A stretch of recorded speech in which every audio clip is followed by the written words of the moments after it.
Good morning. Well, it's good to be back with you after being out of pocket for a few days. I hope you've all enjoyed, uh, maybe found your own little rhythms. I know we worked on rhythms as a team, and I hope maybe you found some rhythms in your own life. But we're going to get back now to the rhythm of James. So we're going to pick up with James chapter 3. We're back in 3. We have a good bit longer left in James, but we'll pick up with James 3. We're going to finish out the chapter today, James 3, verses 13 through 18. James 3, 13 through 18. Who is wise and understanding among you? Show by your good life that your works are done with gentleness, born of wisdom. But if you have bitter envy and selfish ambition in your hearts, do not be boastful and false to the truth. Such wisdom does not come from above, but is earthly, unspiritual, devilish. For where there is envy and selfish ambition, there will also be disorder and wickedness of every kind. But the wisdom from above is first pure, then peaceable, gentle, willing to yield, full of mercy and good fruit, without a trace of partiality or hypocrisy. And the harvest of righteousness is sown in peace for those who make peace.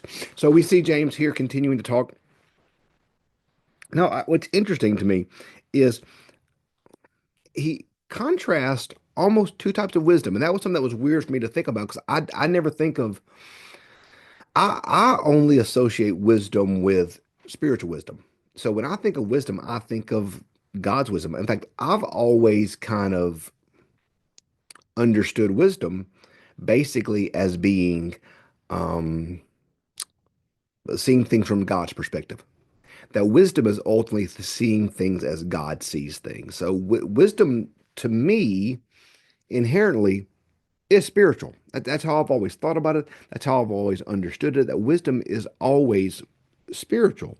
So so this almost reads like Paul, we contrast the work of the works of the flesh versus the fruit of the spirit. You almost see this dichotomy here between these two things.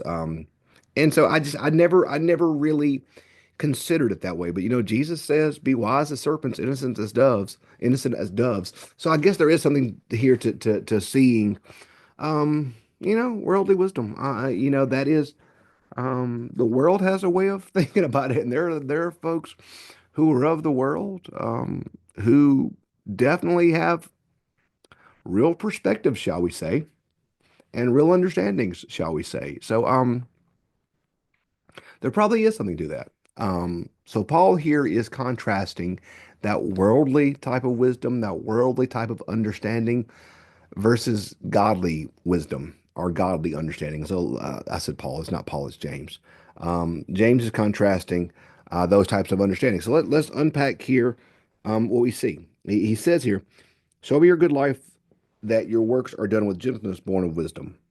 But if you have bitter envy and selfish ambition in your hearts, do not be boastful in truth and false about the truth. Such wisdom does not come from above, but is earthly, spiritual, and devilish. Devilish. We don't want devilish wisdom, do we? Um, and so we see that the wisdom from the earth, the wisdom from below, if you will, um, has fruits. What are these fruits? Envy, selfish ambition, disorder, wickedness of every kind. What is wisdom from above?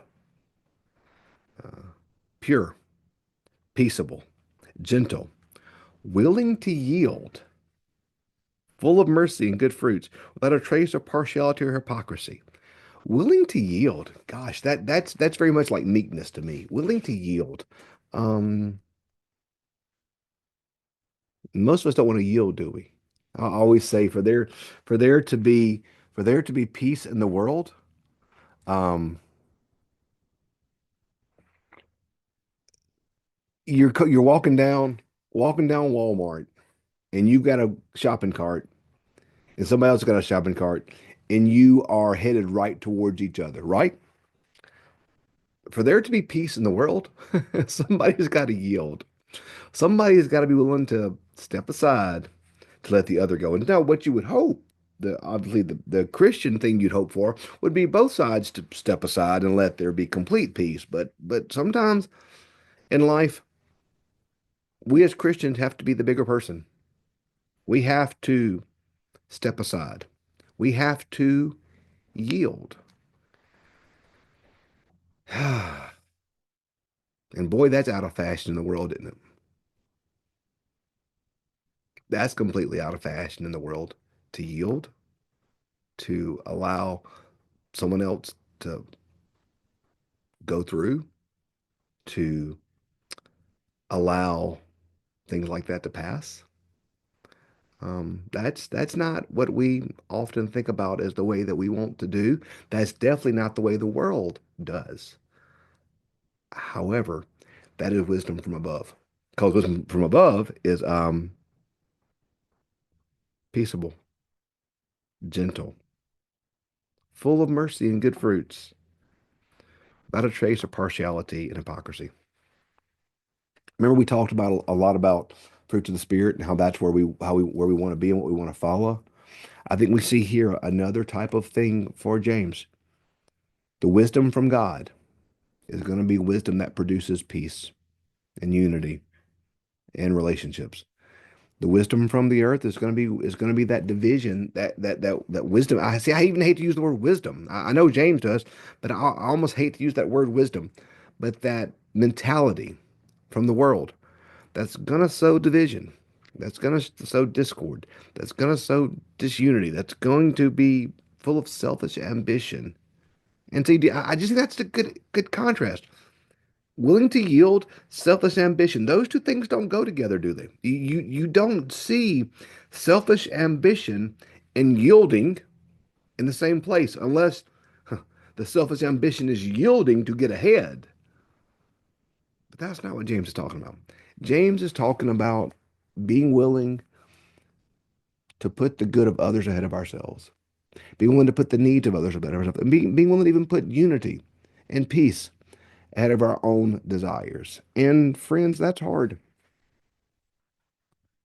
That is hard. That is not easy to do. And that is not something that we can do on our own, something that we can do through our own power. But that is something that comes from God and comes from His wisdom and comes from His Spirit amongst us or with us. So, so we would go back to James. Remember what he says, chapter 1? If any of you lacks wisdom, ask God, who gives to all generously and ungrudgingly, and it will be given to you. Today we say, who is wise and understanding? Show by your good life. So I think for James, it is a wise thing for us to examine our lives, examine what we're doing, examine how we're living, and make sure that our lives are matching the wisdom. Our lives are being rooted in the wisdom that comes from above, the wisdom that comes from God. Um, and then I love verse 18. And a harvest of righteousness and sown in peace for those who make peace. Do we seek to make peace, friends?